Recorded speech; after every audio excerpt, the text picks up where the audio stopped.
Hello everyone, this is my testimony on how I found the truth about Jesus and what he taught. I wrestled in high school and excelled at the sport, up until I read Psalms 11:5, which states, "The Lord tests the righteous, but his soul hates the wicked and the one who loves violence." I quit the sport, despite my love for it and my friends and coaches telling me the sport was not violent. I knew within my spirit they were leading me astray after their own selfish desires. That was my first taste of Jesus telling me to forsake something that I loved for him.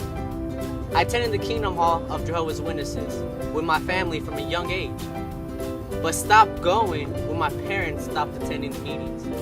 I didn't start deepening my understanding until sophomore year in high school. I became very zealous as a Jehovah's Witness. I would attend Bible studies and started witnessing to anybody and everybody. However, in time, something in my spirit was telling me something was wrong. I became very knowledgeable of the scriptures and knew how to debate them very well, but I never felt the presence of God in my life. God is love, according to 1 John 4. That is something I never felt within the judgmental environment the Kingdom Hall created. So I left the organization and searched for God on my own. I graduated high school, still searching for answers. I got a job thinking that's what I need to do to, quote, get my life together. I liked the job because I was able to preach to many other guests about the scriptures. However, I did not know how to lead them to Christ because I was always under the impression you needed a church, quote, building to be a part of God's kingdom. I didn't have an answer to the question, what church do you go to? 6 months into working, I felt the mundane life this lifestyle was leading me down. A path of racking in money and spending it on myself. That's when I stumbled across the Voice in the Desert channel. After watching some of their videos on the teachings of Jesus, the flame that was diminishing inside me reignited like never before. That's when I set out on my new mission to preach the cornerstone that all religious establishments rejected. I gathered all the information I could from the channel and then tested each teaching to see if it lined up with scripture. Time and time again, scripture backed up every one of the channel's teachings, or should I say Jesus' teachings. It was indisputable. I felt the veil lifted over my eyes that the devil used to hide the truth from me. That Friday, I preached a cornerstone to everybody at my job. However, I had to end each conversation with, "I'm a hypocrite because I'm still here working for money." That night, I was in my backyard questioning myself on when I should actually listen to Jesus and start practicing what I was preaching.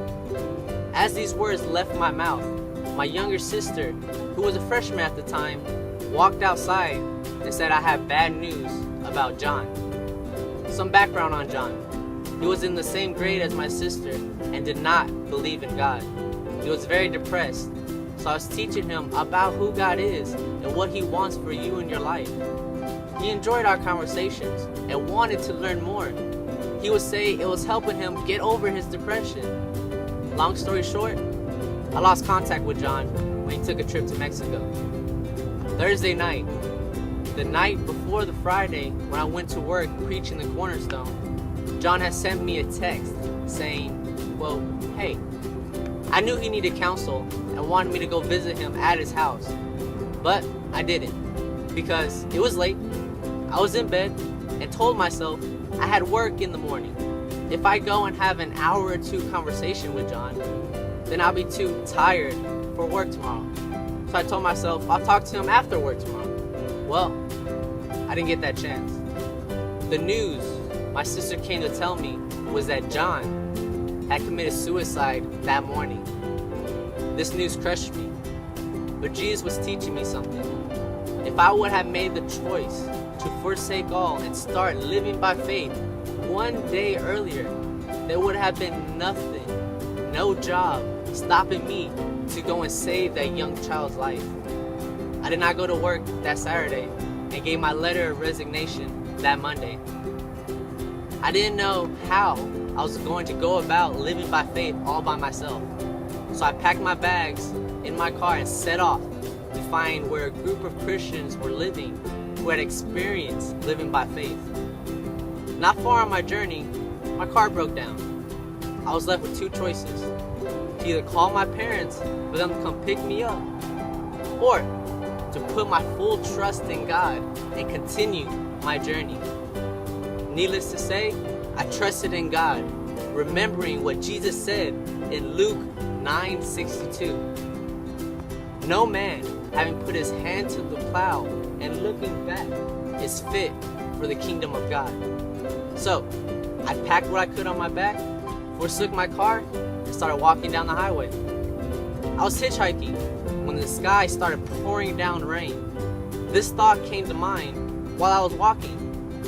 Why am I passing up all these houses while I could be sharing the good news with them? So I started knocking on people's houses. Then, when I met Jay, he told me it's not safe to continue walking because there was a tornado 15 minutes behind me. I had no idea, but Jay let me stay at his house until the storm passed. He gave me food to eat and water to drink. God was teaching me through this man that God will provide the means of my survival if I would just kept my trust in Him. After the storm had passed, I continued my journey down the highway. As I was hitchhiking, I turned behind me and saw a beautiful double rainbow. I had never seen one with my eyes before. God was strengthening me and reassuring me that He was with me. Soon after, I got picked up by Steve, who agreed to take me along until he got to his destination, which was 500 miles away. As we were driving, I started preaching to him about working for love instead of working for money. He looked at me and said, "I'm glad I picked you up. I've been thinking about this lately and been wanting someone to talk to about this." Fast forward to the next morning, we were eating breakfast and Steve told me he was going to buy me a train ticket all the way to the city where I've heard a group of Christians who had experienced already living by faith. We said our farewells and I continued my journey until I made it the next day to the family of Christians. What stood out to me was the fact that people were working for God. No one was working for money. Yet there was an abundance of food and clothes to go around. I finally found, quote, love, also known as God, through others who were made in the image of Him, following His Son's teachings. The love for thy neighbor was clearly seen within the community, and I can't picture myself anywhere else. The words I want to leave with you is to not waste any time. If God is telling you to go, don't turn back. Remember Lot's wife? Until then, peace and love.